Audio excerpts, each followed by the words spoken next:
When I walked into that hospital and filled out Form 1632 for medical assistance in dying, I no longer felt like I was part of the human race. I was just done.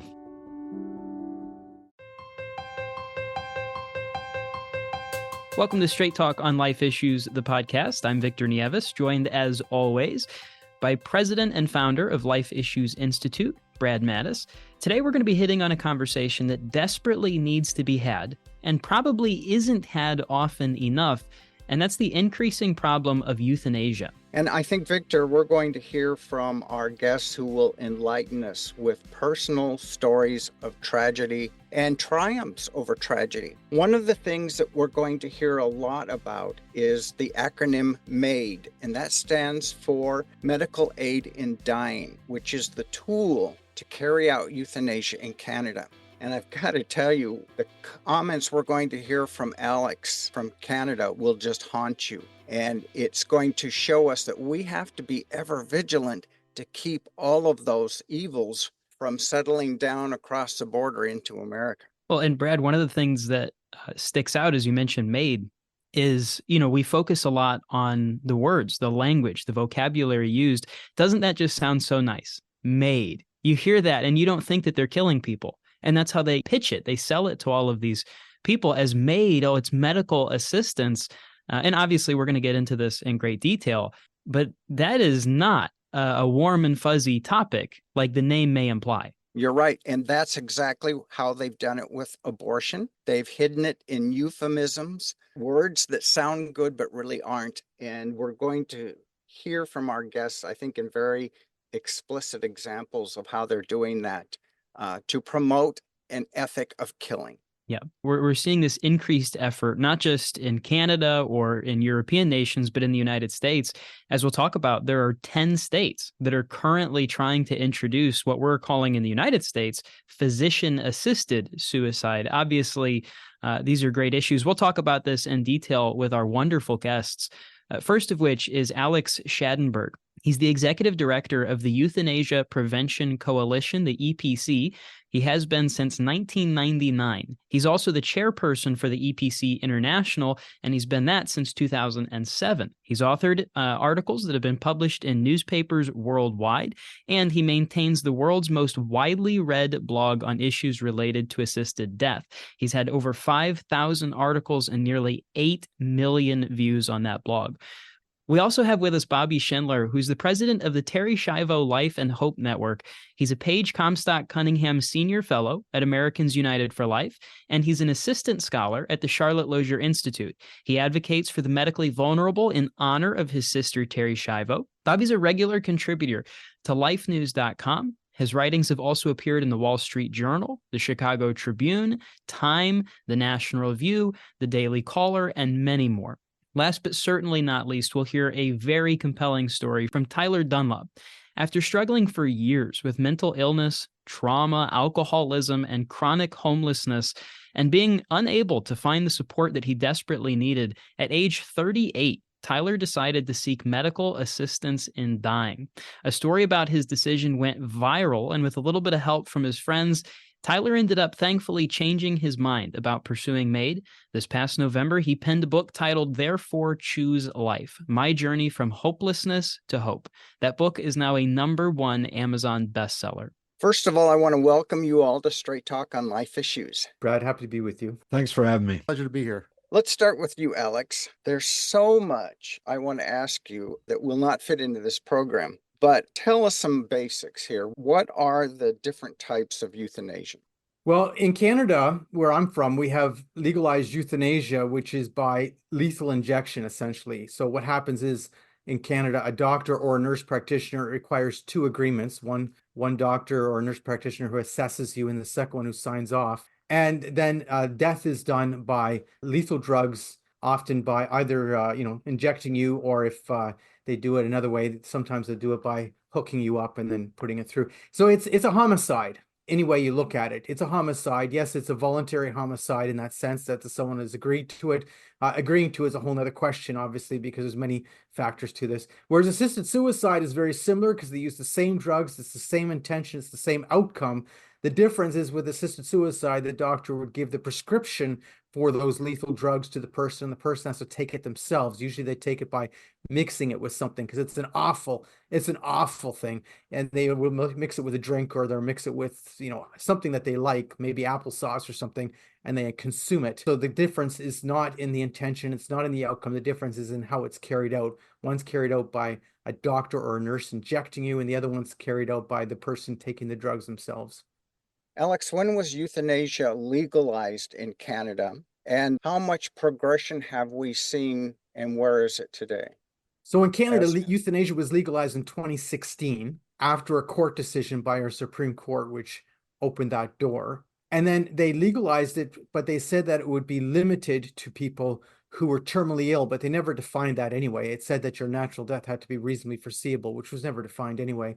And the acceptance of it grew very, very fast, so much so that in 2021, the government decided to expand the law, and they removed that quote, quote, terminal illness requirement. So you don't need to be terminally ill. And they also removed the waiting period, the 10-day waiting period they had in the law. And they also added euthanasia for mental illness, which they decided to hold on to, meaning they said that we're going to put a moratorium on that for a couple of years until we're ready for it. So, we went from 2016 legalizing it to 2021 expanding it to non-terminal people and people with mental illness. The issue of mental illness has been delayed again, and possibly in March of 2024, they're going to start allowing the killing of people with mental illnesses, which is when somebody whose suicidal ideation is leading them to want someone to kill them. Now the treatment for that is suicide. It doesn't make any sense if you were to look at it from the outside, but from the inside, it was sold to politicians, etc., under this concept of equality, that it was wrong to deny people with mental illnesses, knowing that you didn't have to be terminally ill. It was wrong to deny them death by lethal drugs. Now we're talking about euthanasia for children. So a report came out last year from our government. They had a committee look at this, and they're talking about euthanasia for children, and also euthanasia by advance directive, meaning you could say ahead of time in your advance directive, I would want to die, and they would go ahead and then go ahead and kill you when you become incompetent and couldn't make the decision for yourself. And the other thing, of course, is now we've already surpassed the Netherlands and Belgium with our euthanasia law in Canada. And that you may say, well, what's the point of that comment, Alex? It's because we've only been at this since 2016, as bad as it is. We've only been at this since 2016, and the Netherlands and Belgium started this in 2002. So for us to have surpassed them so quickly, it shows you this push by our government. And I can get into a lot of reasons for that, but I can just simply say that euthanasia and assisted suicide have gone mad in my country. Speaking, Alex, of the expansion of euthanasia, do you know how many people died from euthanasia when it was first legalized compared to how many people are dying from it now? Okay, so the latest data we have is not the 2023 data. We only have 2022 data, and it shows that in 2022, there was over 13,200 deaths, representing about 4.1% of all deaths in Canada. And of course, that varies across the country, where Quebec had the highest number at 6.6% of all deaths, etc. But in the very first year, it's hard to tell because it was only 6 months of death. And I shouldn't say only, any time of death is crazy, killing people. Nonetheless, there was about 1,000 in the first half year, I'd have to say. We've had every year a little over a 30% increase in the deaths, but we've also had a change in the reasons for the deaths. And that's the other thing about it. So in the very beginning, everything starts out a little bit tighter because people aren't used to killing yet. And as soon as they start getting used to killing, they expand those reasons. So we've seen in Canada, euthanasia for homelessness, euthanasia for poverty, euthanasia for people who are literally unable to get medical treatment. We have a universal healthcare system in Canada. And with the universal healthcare system, you'd assume people can get medical treatment. But if you end up on that long waiting list, sometimes you end up deciding that lethal injection is better because you're not going to get treatment anytime soon, if at all. Now we're talking about euthanasia for mental illness coming into place possibly in March of 2024. And yet, if you look at a waiting list in Ontario alone, the waiting list is in most places, but it can vary, obviously. It could be much longer in some locations, 5 to 6 months at least, in order to see a psychiatrist for a mental health issue, and yet they could kill you in 90 days. I shouldn't qualify my comment. How the Canadian law works is if you're deemed to be terminally ill, they can kill you immediately. You can have a same-day death if you're deemed to be terminally ill. But if you're deemed not to be terminally ill, then they have to wait 90 days to be able to kill you. Well, we often say that it can't get any worse, Alex. Can euthanasia in Canada get any worse? And if so, what do you think will happen? Well, they're talking about euthanasia for children. Now, that would change things also. That would expand it further. The other thing is that we've seen quite a few cases recently in British Columbia. And the cases in British Columbia have been really compelling, where you've seen people who have treatable cancer. So they have a treatable condition.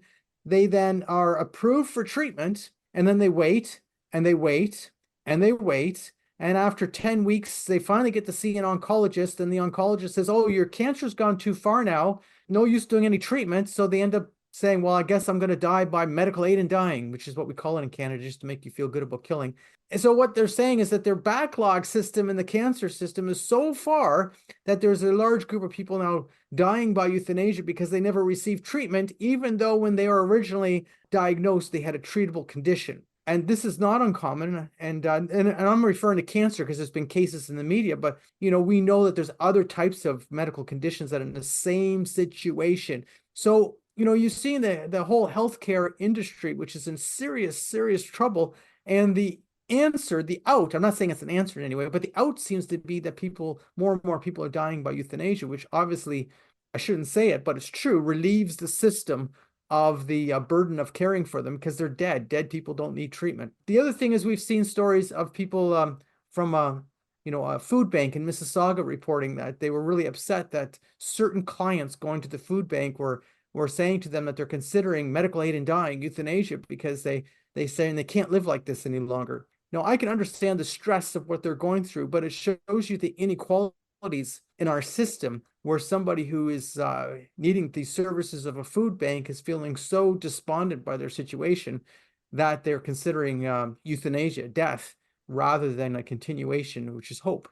It's really beginning to be more and more ridiculous. The sad thing is, of course, the only way to start the change is to replace our government, because we have a government that's very pro-death right now.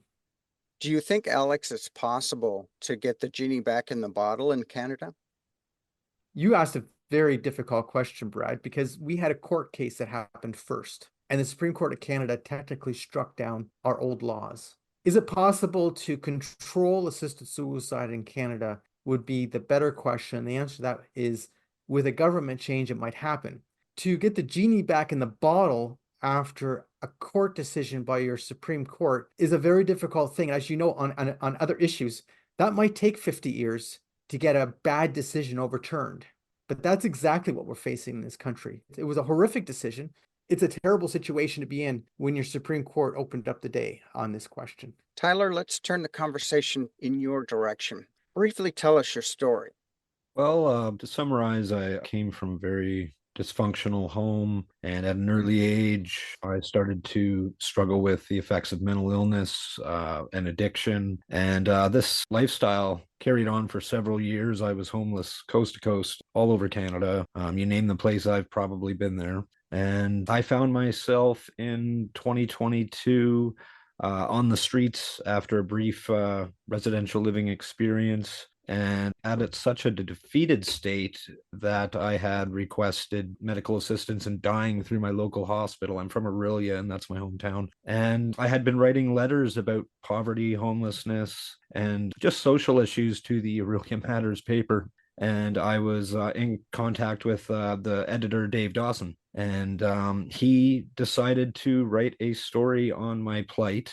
And things just kind of blew up from there. It touched a lot of hearts, and it raised a lot of issues. And as I said, as such a defeated person, I was outside for weeks in the cold in winter. I was sleep deprived. I was without my medication. I had neither friend nor family to help. And I think that informed me to seek medical assistance in dying. I was certainly not in my right mind, but it just goes to show how this sinister system is taking advantage of people at their lowest. When I walked into that hospital and filled out Form 1632 for medical assistance in dying, I no longer felt like I was part of the human race. I had been treated like dirt for so long as a homeless person. I was just done.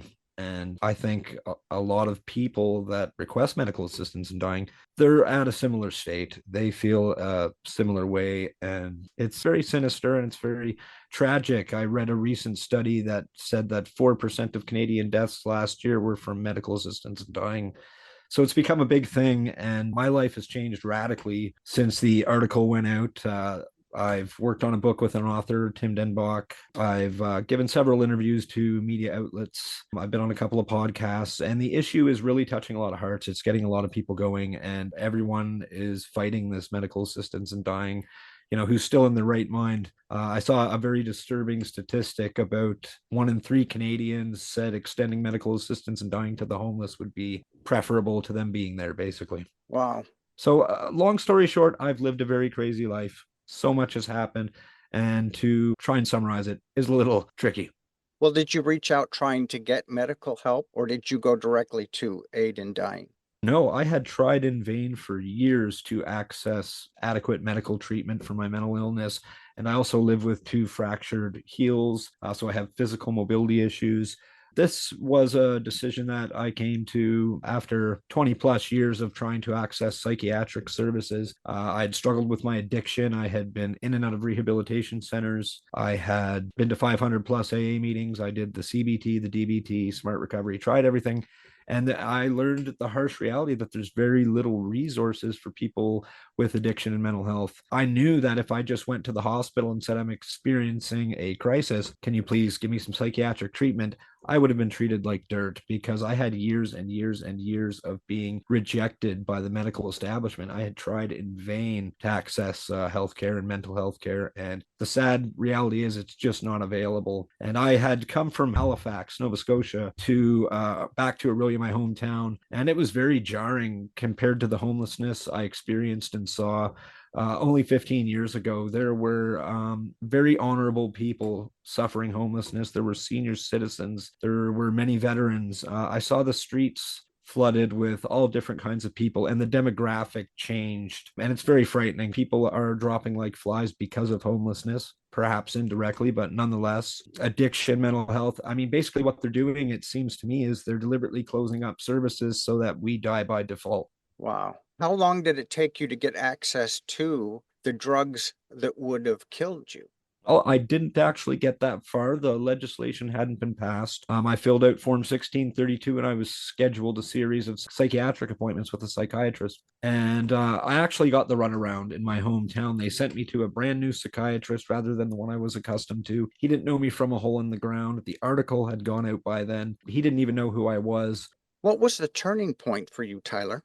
A lot of people had reached out through the article. I had to delete Facebook. I mean, that's how flooded with support and some condemnation as well it was. And I had come into contact with the Collingwood author, philosopher, Tim Denbach, and I had spent time with him at his home with his family. We had many, I guess you could call them moral discussions, a lot of philosophical back and forth. And he had convinced me that it was indeed against my spiritual principles to do that, and that it is the intentional killing of another human being. We had many discussions over many late nights about this, and I decided I wanted to live, and I've been fighting ever since.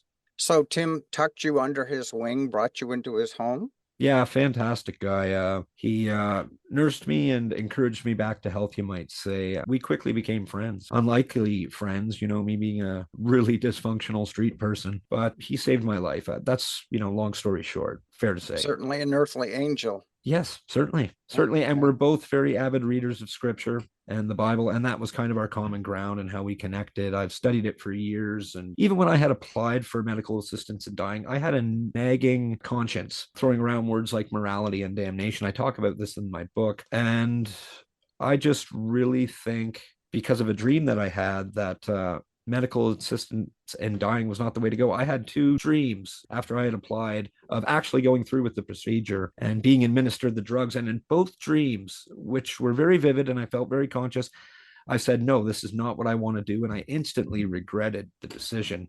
And those dreams, in their own way, served to teach me that's probably how I would feel in real life. No matter how bad I wanted medical assistance in dying, these 2 dreams, which were very vivid, like I said, convinced me that I would regret it in the last seconds. The second dream I had, not to go on, but I was again at the hospital like the first dream, and I had taken the lethal drugs. And I had instantly regretted it and felt great fear. And so in the dream, I proceeded to jog to keep my heart rate up so I didn't succumb and go under. But both dreams, like I said, really really edified my decision to stay alive. Fascinating story. What's in your future, Tyler?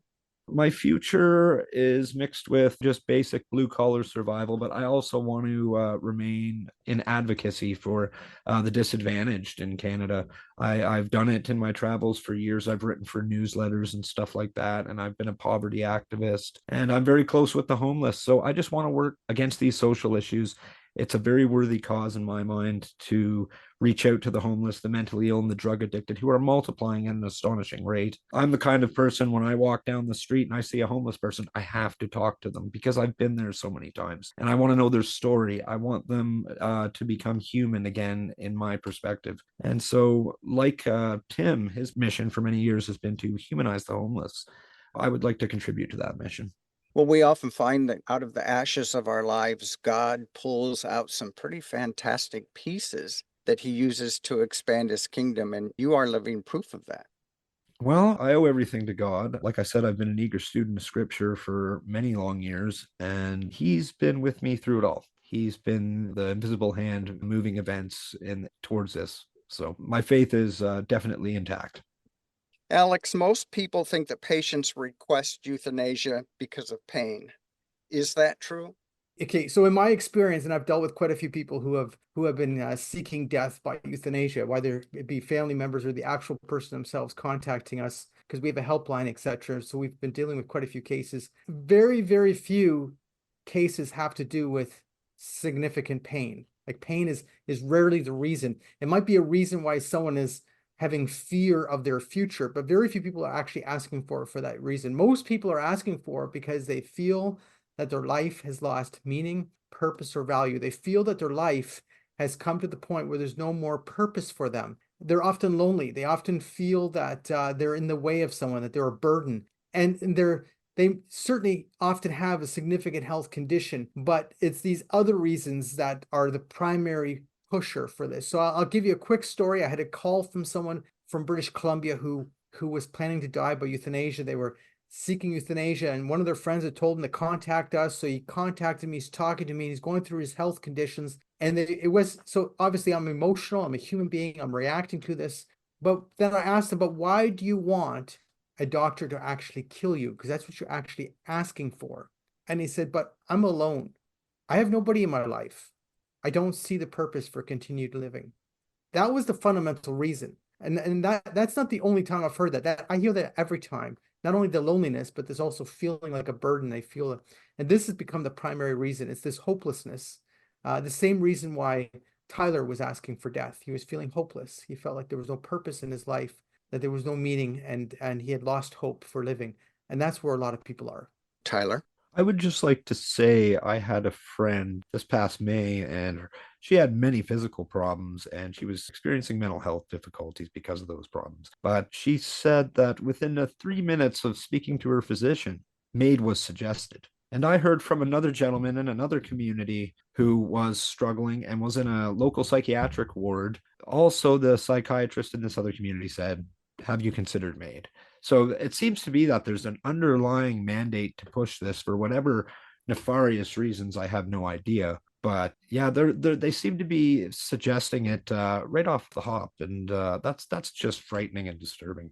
Alex, I have learned so much from your online newsletter, and I know you're keeping tabs on how things are going in America, and our listeners in America would really be interested to hear a brief rundown on how things stand.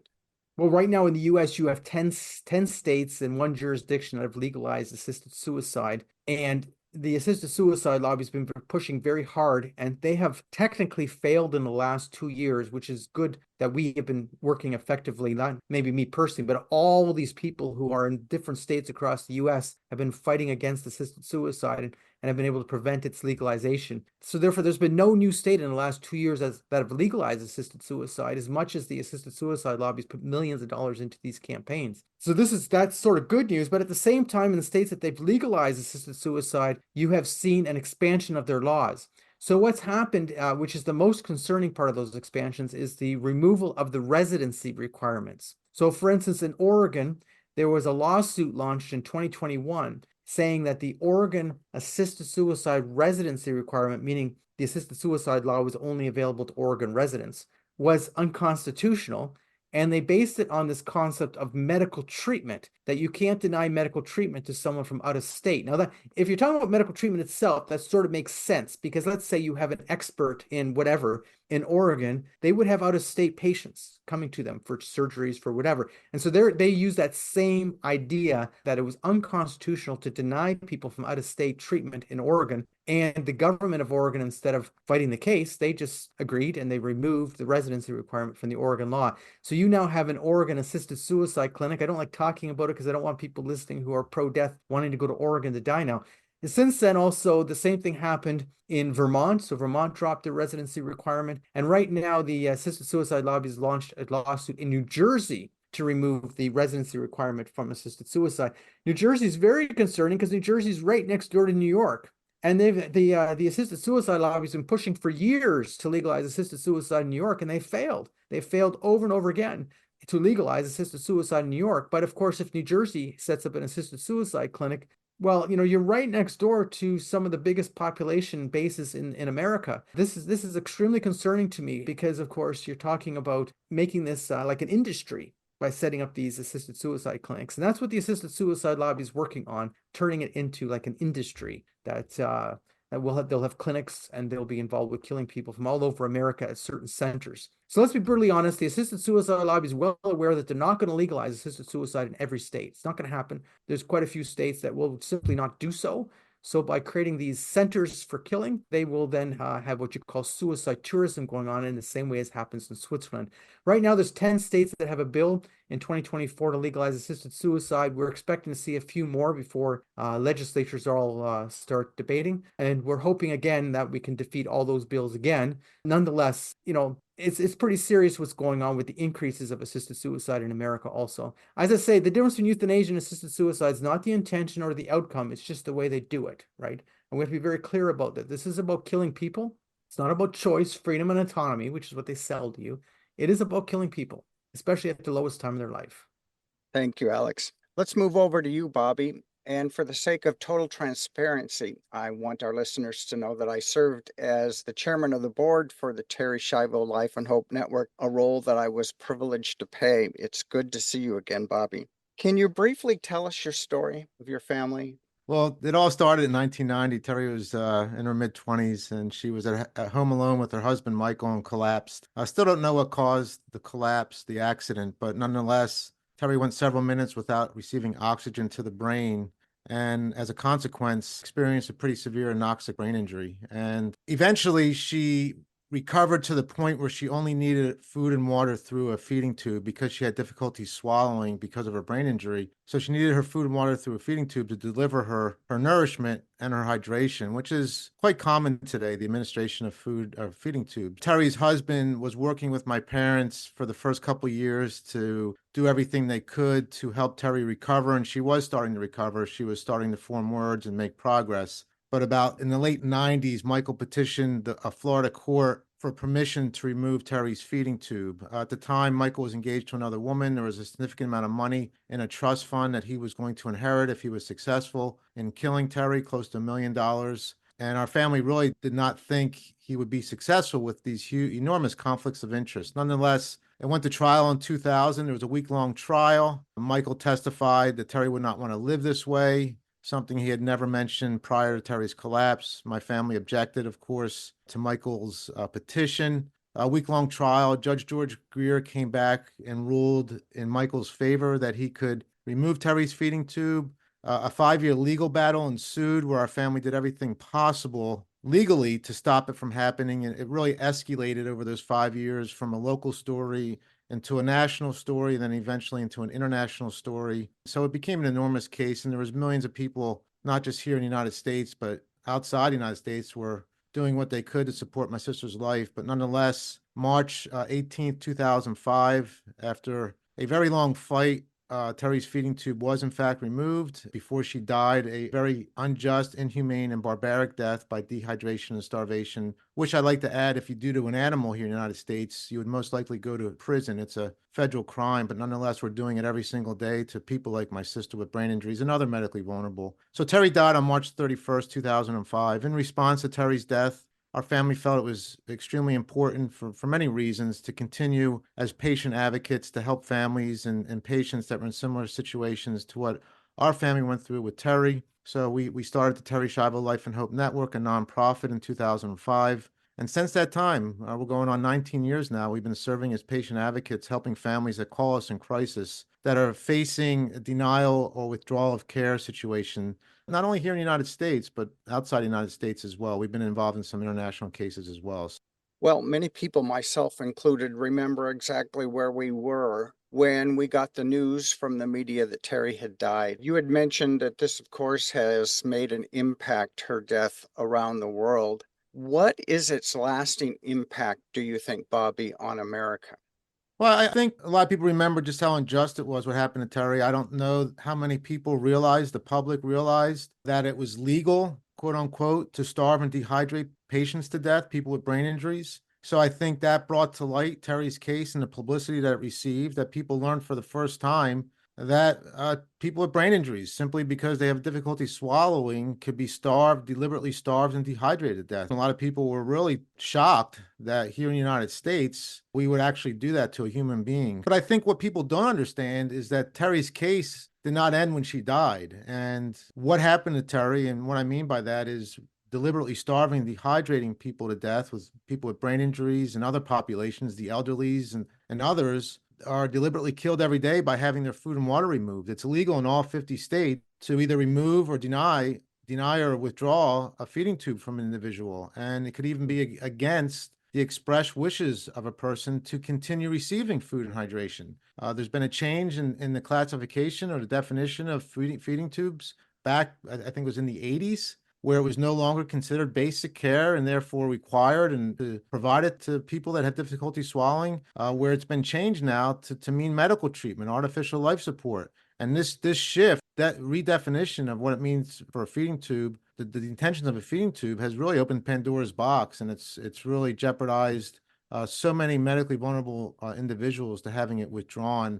And I think that's what people don't understand, just how relatively easy it is, depending what state you live in, to remove someone's feeding tube. And they will die and sue the same death as Terry, a terrible death by dehydration and starvation. And I got to tell you, to this day, we've been doing this for almost 20 years, and I still find it hard to believe that this is allowed. And there's really no pushback. The legislatures, many people that support pro-life issues, like-minded people that respect the human dignity of the person, for some reason, this just kind of flies under the radar, and there's really no effort to change the laws or do something. And I think we're heading in a direction where other things are happening in healthcare, and it's just going to open up more and more people to being deliberately killed, whether it's euthanasia, assisted suicide, or other ways that you can end a person's life. And perhaps I don't think majority of the people understand that it's happening each and every day.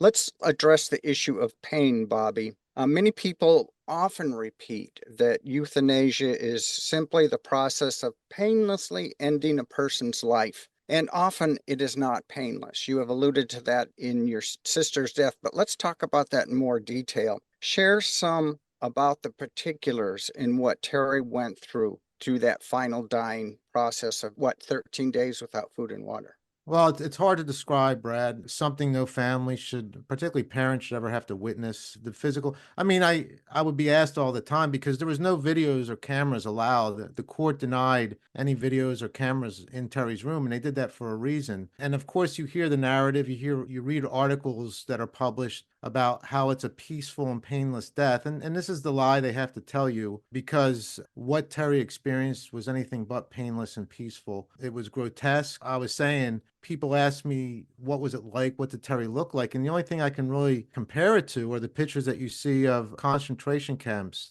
during the the Nazi Germany reign, where they were deliberately starving, dehydrating prisoners to death. I mean, they're the closest images I can think of to compare to what Terry looked like. And in fact, the last 3 or 4 days before she died, my dad and my sister Suzanne, we would not let my mom in to visit Terry just because of how grotesque and the suffering we saw that Terry was experiencing and the lack of food and hydration. It was probably a day before she died. She was so dehydrated, there was blood that was pooling in her eyes. It was about as nightmarish, ghoulish, grotesque you can ever imagine watching a human being being starved and dehydrated to death. I mean, we all have images of what starvation looks like, but to see it up front and personal is really difficult to describe.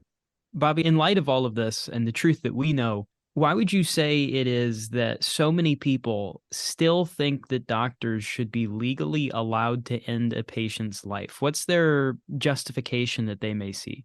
Well, I think our first impulse is that we trust doctors' judgments, and I think we're also the public's buying into this whole notion that suffering is a bad thing, right? But it's a difficult issue I've found over the years. I mean, when you compare it to the abortion issue, and I kind of alluded to that, where we don't see a whole lot of support trying to stop these things from happening, the deliberate killing of someone by dehydration and starvation. When you look at an unborn child, it evokes certain emotions. Of course, you want to do everything you can to fight for that child, to stop the atrocity of abortion, right? The wickedness of abortion. But then when you see someone like Terry, or someone with a terribly physical disability that is confined to a bed and needs 24/7 care, and it's not an easy thing, so to speak, to care for someone that has these type of profound disabilities. And I don't think there's the same zeal or the same emotions that we see defending the life of an unborn child that we get defending the life of in fact, I think a lot of people, when they see someone like my sister, one of their first thoughts is, oh my gosh, I wouldn't want to live that way. What can we do to help this person put them out of their so-called misery, right? So it's a very difficult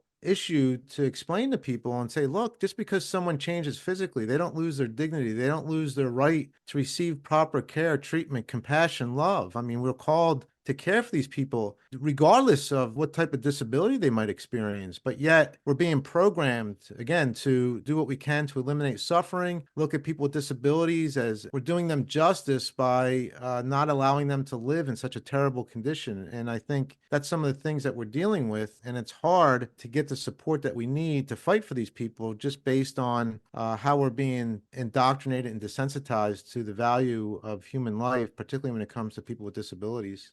Well, as you mentioned, it's the duty of a doctor to preserve, to nurture life. As you mentioned, people have this tendency to trust doctors. It's such a great disservice what they're doing.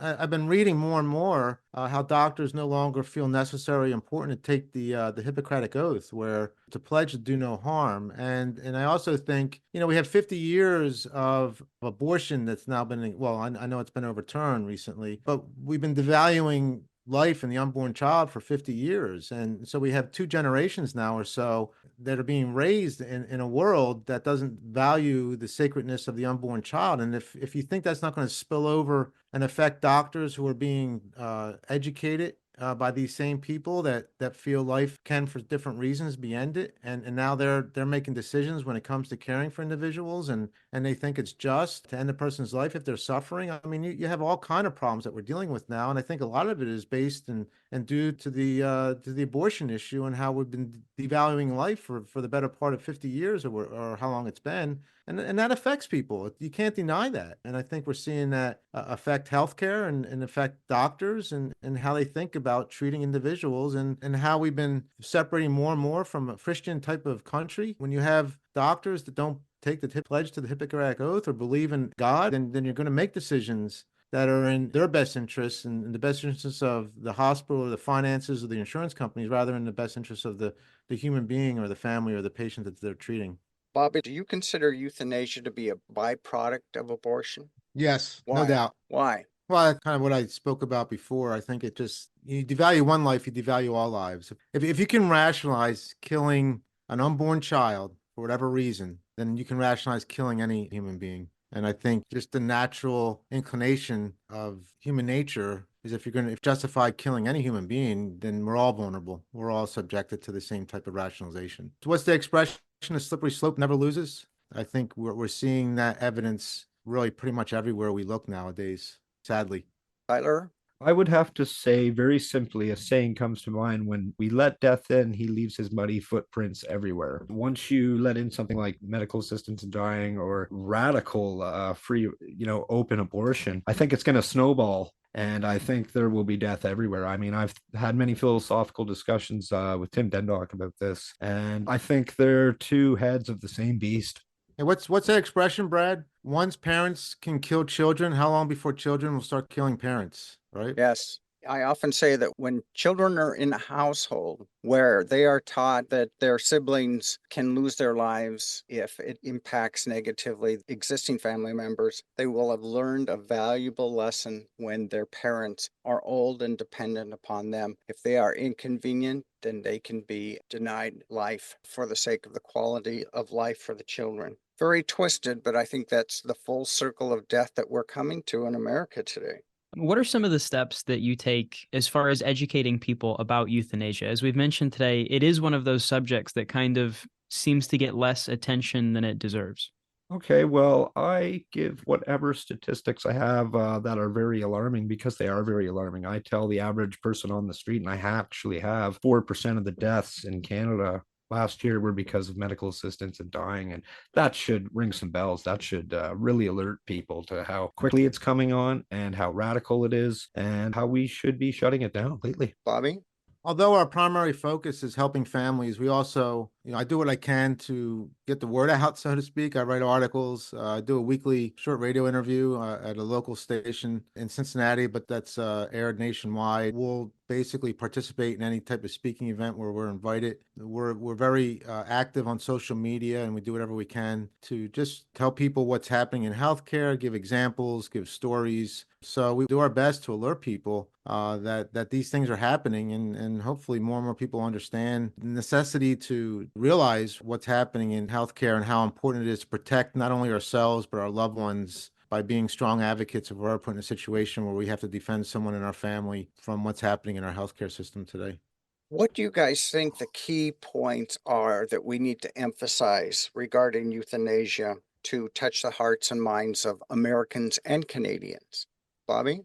Well, there's so many different ways today, and separate from assisted suicide, there's so many different ways today that healthcare, doctors, administrators, insurance companies are in a position now to deny care, withhold care, which eventually will lead to the death of a person, of a patient. Look, I don't want to paint the brush that we're up against a healthcare system where they all kind of feel this way or practice this type of medicine or ethic. We deal with the bad calls, right? Because people are calling us that are in crisis, but there's some wonderful doctors out there, obviously, and some facilities that are working in the best interest of the patient, so to speak. But I think we have to understand, and I think COVID kind of exposed a lot of what we're dealing with as far as the denial and withdrawal of care and how we're subjected to the discretion of doctors, and much of the decisions are being made are by insurance companies, and cost is involved, and the elimination of suffering. It's all intertwined. So I think the most important thing a person can do for themselves is to appoint a healthcare advocate, someone that's going to defend themselves. If they can't speak for themselves, someone's going to step in and be that person to speak for them and fight for them if they are up against a hostile situation where they're trying to deny or withdraw care, especially if it's against the person's wishes. So that's what we try to do. When I speak, when I write, I always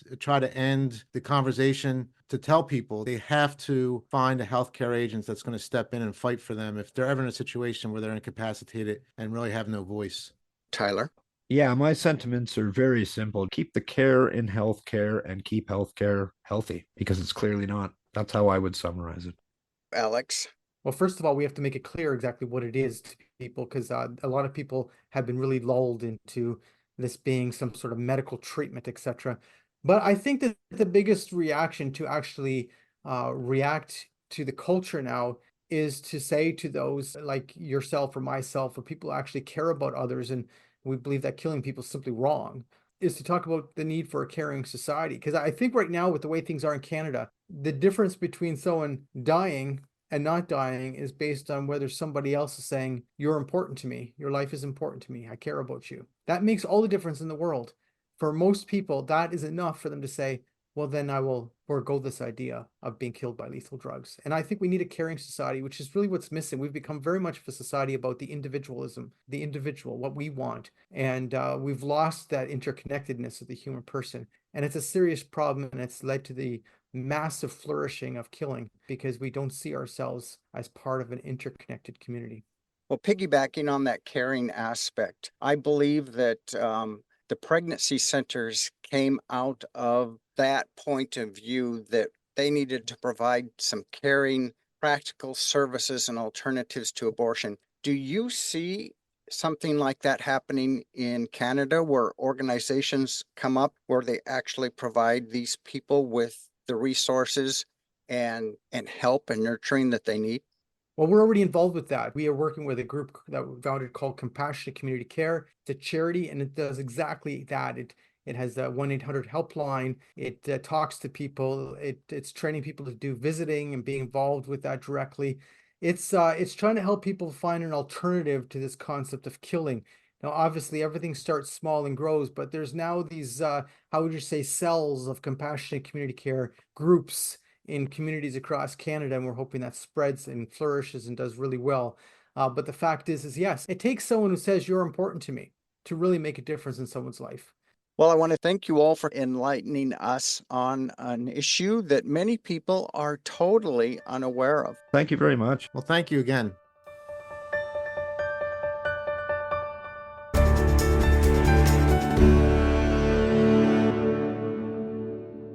You know, Brad, hearing the stories of all three of our guests and the different perspectives, this really is an eye-opening program. It's a conversation that I think so many people desperately need to hear because as we've laid out, and as our guests so eloquently put it, this is a growing problem. And it's a problem that is cruel, and it's brutal, and it's unthinkable when you really get down and you hear the stories of these people. I'm just so grateful that we've had the opportunity to share their experience and their expertise. Yeah, and Victor, I was struck by all three of the guests. Tyler has had enormous hurdles in his life that he's had to face. And for him to fight through them with the help of his good friend Tim has been nothing short of miraculous. And to listen to him and to hear just how articulate he is, I think that he's going to really be a valuable asset in countering the evils of euthanasia. Bobby Schindler, for me, a longtime friend, went to hell and back with the death of his sister, and what he saw still haunts him today. And Alex is just born of passion. He's got a good heart to help others, and it shows. And that, I think, is what drives him. Absolutely. Well, you know, Straight Talk on Life Issues is going to continue to tackle relevant topics like the one we did today, the topics that matter the most to you and I. Together, we can continue to change the hearts and minds of millions of people through pro-life education. You'll be able to find free resources, effective information, as well as, you know, the resources provided from our wonderful guests today on our website, lifeissues.org, to help you, defend innocent life. And share those resources with your friends and family. We'd also love to hear from you. While you're on our website, make sure to let us know what you thought about today's program. Let us know what topics you'd like to see us cover in the future. And also consider joining the Life Defenders today. You can become a daily part of our work to save babies and promote a very important culture of life across America.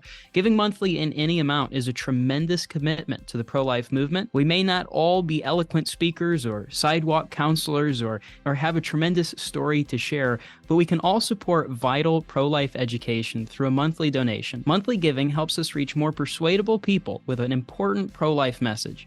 Monthly giving enables the creation of this very podcast. Help us do more for the babies by becoming a Life Defender today.